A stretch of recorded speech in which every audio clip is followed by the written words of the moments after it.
what I can call a dual city.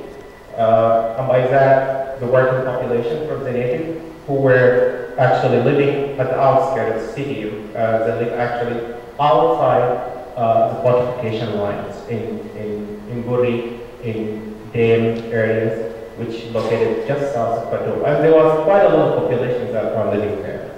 So the colonial planning has definitely excluded the natives. And just to give an example of that, this is a map endorsed. This is my claim map. It's not the original map, but it's the map that has been endorsed. And you can see actually the zones here which segregate the population living within the old city or the original city. And then you can see actually the areas where the natives were living. The segregation of natives from the European or the other settlers that are expected to be settling the city wasn't actually new in Khartoum. This is a plan of Jerusalem, and it's actually planned by Maclean himself, who planned Khartoum 6 years after he planned Khartoum. And the same typology, the same idea of segregation happens. You see here, this is the quarter, this is the old city of Jerusalem, and Maclean tried to impose this kind of segregation through a series of park systems and open spaces here, trying to keep the old city away from the European city or the modern city, which is also has the same features of the modern city, the wide boulevard and the artistic principles of urban planning. So the result of this segregation was failure to manage waves of urban growth. There was a lot of Sudanese people that are coming to work in the city itself, but then most of them were forced actually to live outside the city. So there was what we call informal settlements at the south of the city itself. We have to understand that also building regulations has helped a lot in creating this kind of segregation by forbidding a certain kind of building materials to be used in first class and second class areas. In fact, some of these building regulations are still working up to date that I'm speaking here. So, the major problem caused by this kind of segregation was to have a lot of population that's living in the outskirts of the city, and which imposed a lot of problems for local citizens after the colonizers left the country to deal with it.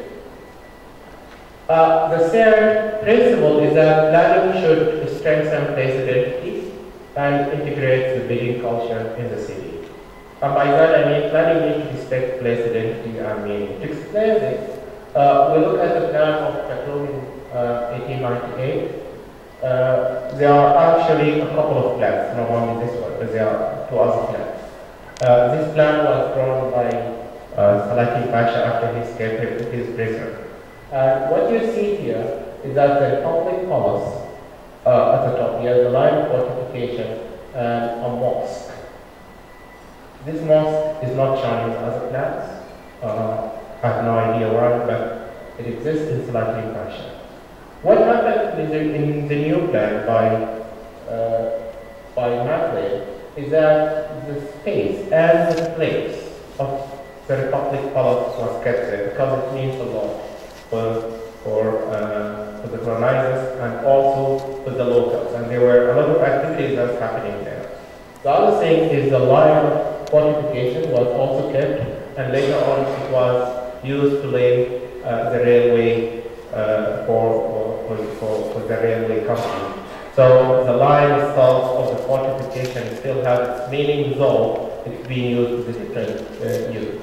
The third thing is that the mosque, which is now almost at Ampasa Square, was also kept there as it means a lot to the people.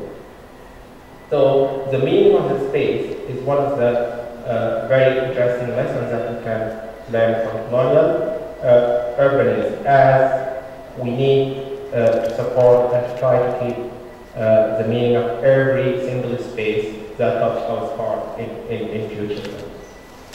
The fourth and the last principle that we could learn from colonial urbanism is planning on architecture should respond to spatial use settings of the city.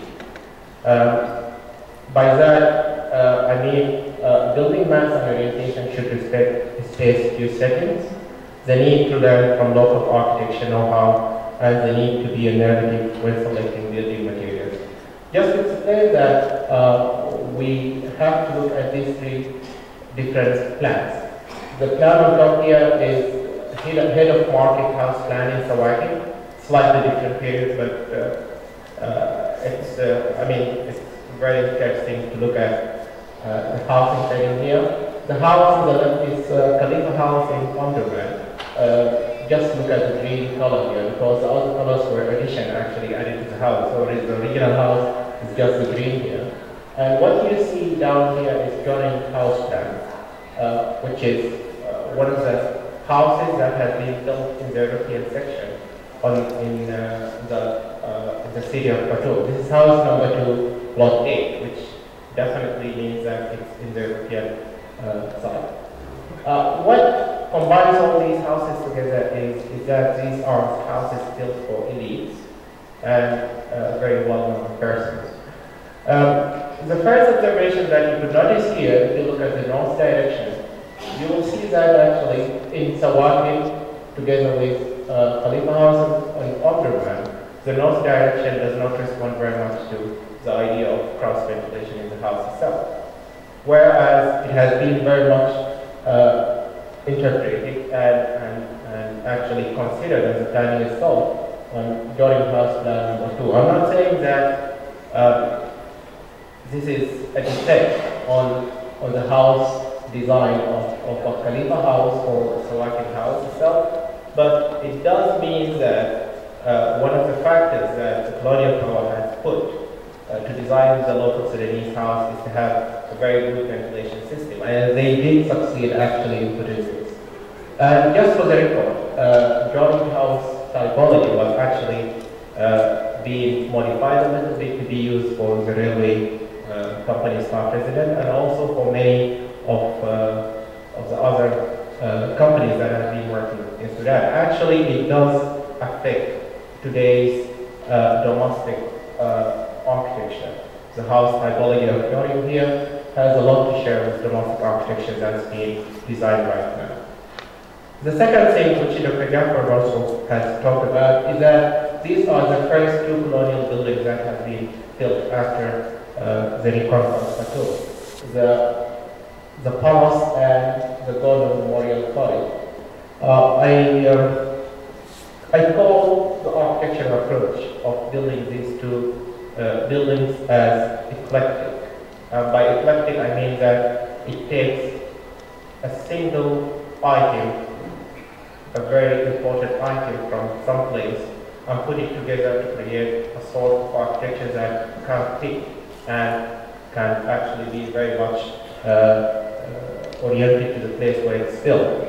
The Baroness, for example, and this is not my saying, but it's Jorik himself who says that, he said he borrowed the concept of Brenda from traditional architecture in Sudan, and by that I think he means the Rakuba, which is almost in everyone's house at that period.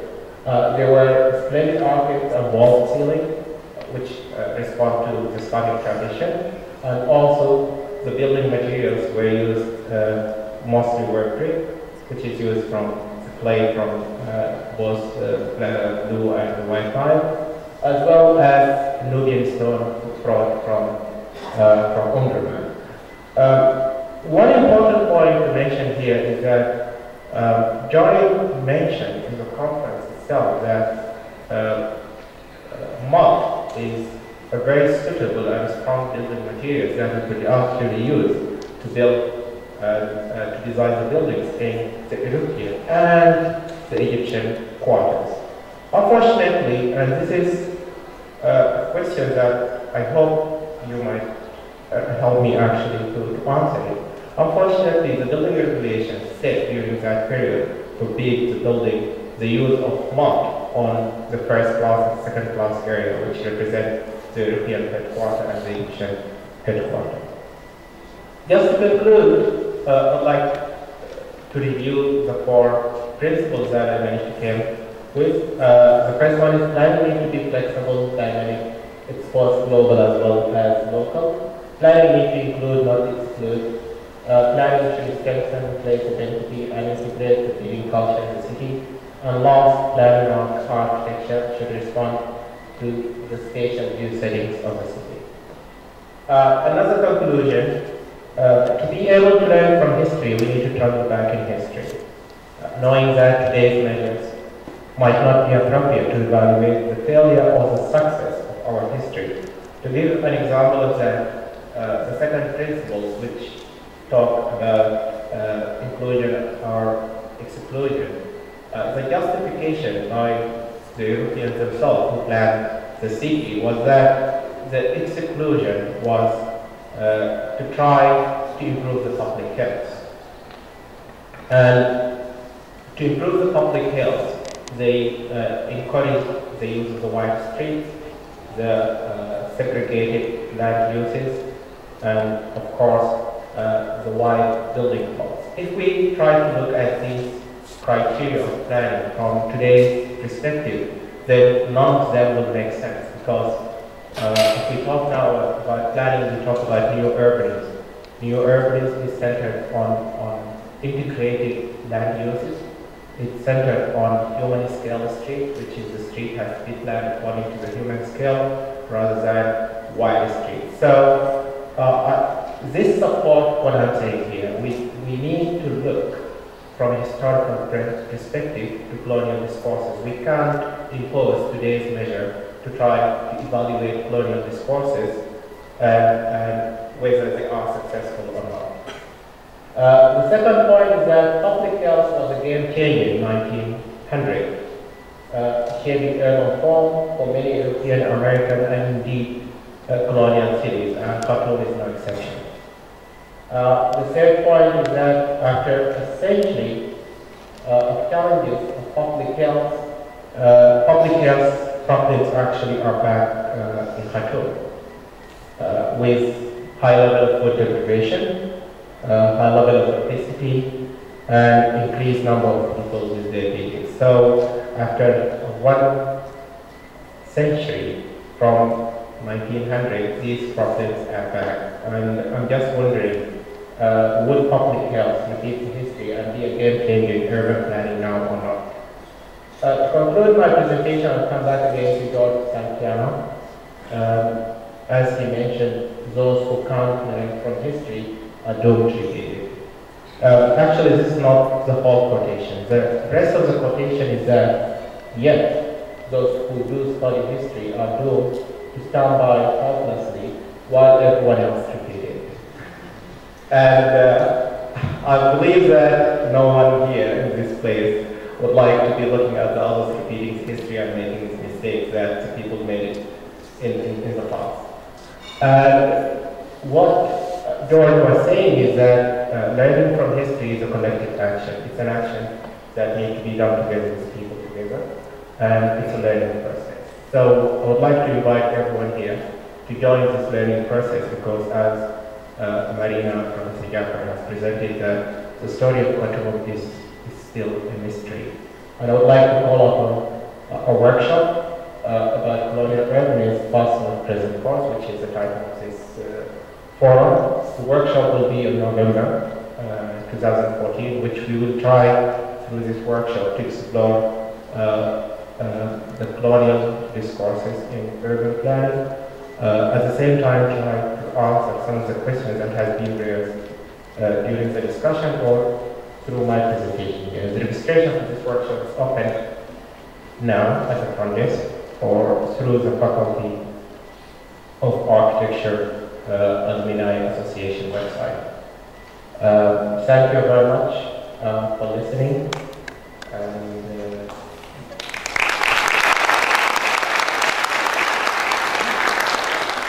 And before I leave, I would like to thank Professor Jafar and Marina for sharing these, I would say, different, but at the same time. Attend this session, and I think it's a very nice session, very useful. But my question actually, I would say that there are some theories that underlie the dimension that shape the form of settlements. One of the theories is the, cultural determinism, and the other theory is the physical determinism. There are some theories that make a mixture between this and this. So here in the history of the colonial history and even the present, I see that the cultural dimension is missing. Because some who really support the cultural determinism, that they think that culture is the main thing that shapes the human settlements. So we want to see how the cultural dimension affected the form of the colonial city, and if you can have some views for the future. I'm not sure if you can hear very well this way. The cultural dimension is definitely one of the major questions that people need to ask while talking about colonial discourses in terms of urbanism and architecture. It's a difficult question, I have to say, but for the part of my presentation, I tried to make it clear that I'm talking more about the city that is encapsulated within the fortification border. And for that city, we have to understand that it has been totally demolished and then start to be rebuilt again. It's definite that when we look at traditional settlements, I'm talking here about Dame and Buri areas, the traditional settlements have a completely different layout. But when we look at the European quarter, Egyptian quarter, and even the natives who are settling inside the borders of the city itself, then it looks different. The culture, the definition of culture itself is not fixed, because the culture keeps changes as we change. And by that I mean the acceptability for the new designs that has been supplied by Jordan himself were really high. Professor Jaffer talked about that already, but I also mentioned that Jordan plan actually inspired most of the architects of that period and up to today's period. The orientation, the layout that allowed for the air to come in and to move out. So the culture itself, although it wasn't really considered on the traditional settlements housing structure, but it was, in a way, I could say, considered in Jordan plan. And in that sense, it was accepted and it was adopted. And I could say, actually, that's a sort of a new culture that has been emerged after Jordan himself designed this kind of houses.